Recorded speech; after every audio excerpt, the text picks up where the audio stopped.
ஆதங்கத்தை கேளுங்க. தமிழ்நாட்டுல படம் எடுக்கிறானுங்க டைரக்டர்ன்ற பேர்ல சிவான்றவன் யாருங்க அந்த டைரக்டர்? அவன் அது கையில கிடைச்சா கொண்டுவேன். என்னடா நாங்களாம் நான் முட்டாளாடா படம் பாக்குறதுக்கு? ரத்தெல்லாம் கொதிக்குது. 2 படம் பார்த்தோம் போன தீபாவளிக்கு. அது படம்டா. படமாடா எடுக்கிறீங்க? தேவி ஸ்ரீ பிரசாத் மியூசிக். அவன் ஒரு பைத்தியக்காரன். இவன் அப்படியே போக சொல்லுங்க சூர்யாவை. படம்னா என்ன கேரப் பயிலுங்களா? நாங்களாம் காசு கொடுத்து பாக்குறாங்க. ஒரு காசும் ஒரு சும்மா கிடைக்குதா? பைத்தியகாரத்தனமா படம் விஷுவலும் இல்ல, எஃபெக்டும் இல்ல, ஒரு மண்ணாங்கட்டி இல்ல. பாட்டு பிடிச்சா உங்களுக்கு சார்? அவனா படம் தொடங்குறதுல இருந்து கத்திக்கிட்டே இருக்கானுங்க. யாரு? அந்த சூர்யான்ற அந்த பைத்தியக்காரன். என்ன படமா எடுத்து வச்சிருக்கீங்க? என்ன மென்டலா நாங்களா தமிழ்நாட்டுல இருக்கவங்க எல்லாம்?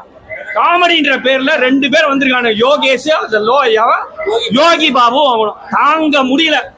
10 நிமிஷம் சாவச்சான் அவன். அதுக்கப்புறம் கங்குவானு காட்டுக்குள்ள கொண்டு போயிட்டானுங்க. விஷுவல் 3D எஃபெக்ட் ஒரு மண்ணும் இல்ல. உங்களுக்கு இந்த படத்துல பிடிச்சது என்ன? பிடிச்சதா? விட்டா ஸ்கிரீனை கிழிச்சிட்டு போயிட்டு இருப்போம் நாங்களாம். அவ்வளவு பேர் ரத்தம் கொதிக்குது. எனக்கு காசு சும்மா வருது 300 ரூபாய் 400 ரூபான்ட்டு. தீபாவளிக்கு அமரன் அடி தூள் கிளப்பிட்டாங்க. என்ன படம்? படம் மேக்கிங்ல இருக்கணும். படம் பார்க்கணும், காசு கொடுத்து படம் பார்க்கும்போது ஒரு த்ரில் இருக்கணும், ஒரு நியாயம் வேணும். ஒண்ணுமே இல்லாம எதிர்பார்த்து போனீங்க. இந்த படத்துல என்ன எதிர்பார்த்து சார்? நல்ல 3D படம்னு சொல்லி உள்ள போனேன் சார்.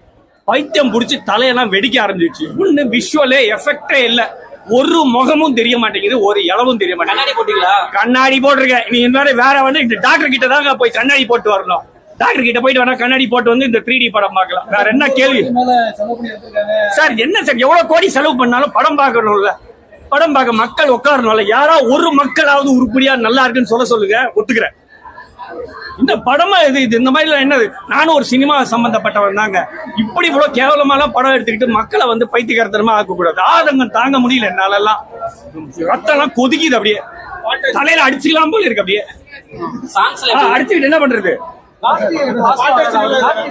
சார்? இந்த மாதிரி படங்களை இனிமேல் தமிழ்நாட்டில் எடுக்க வேண்டாம்னு சொல்லுங்க தயவு செஞ்சு. தமிழ்நாடு மக்கள் ஒன்றும் முட்டாள்கள் இல்லை. இதுக்கான சரியான பதில் இன்னும் 1 வாரத்துக்குள்ள தெரிஞ்சிடும். தியேட்டரை விட்டு படம் பிச்சுக்கிட்டு போயிடும். அப்படியே வசூலா?